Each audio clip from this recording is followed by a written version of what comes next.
Ha? At maging dito kay kay sino tong ng Iglesia ni Cristo?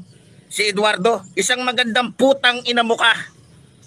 Ha, Eduardo Manalo, mukhang pera ka, talagang demonyo ka. Ilang bilyon ang binigay sa iyo? Tarantado ka. Si Cristo, puro putang ina mo ka, Eduardo Manalo. Kiki ka ng ina mo. Ha? Tagal ko nang alam yan. Na ang Iglesia ni Cristo talagang mga kriminal yung mga, kaya nga lalakas na.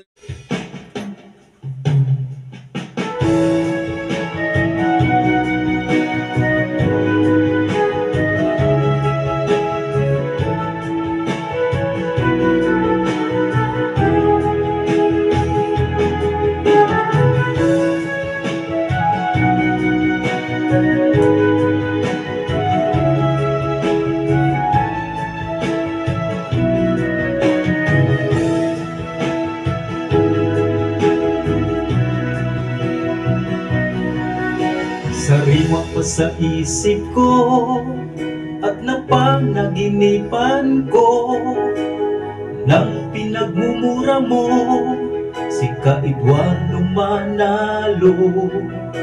Ano ang kasalanan niya ang nagawa sa'yo? Tinawag mo pang kriminal ang Iglesia ni Cristo. Sadyang sinira mo ang pagkatao mo, ika'y nagpaalipin sa demonyo. Ang dami mong sinaktan, milyon-milyong tao, kaya humanda ka sa mga kaso.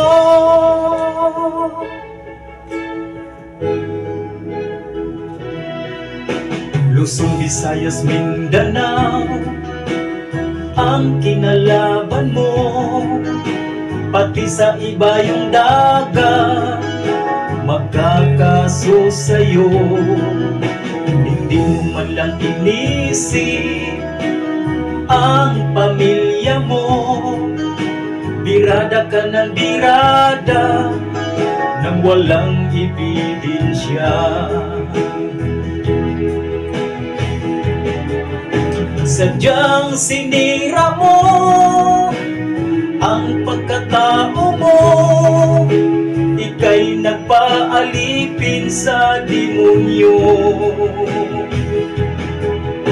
Ang dami mong sinaktan, milyon-milyong tao, kaya humanda ka sa mga kaso.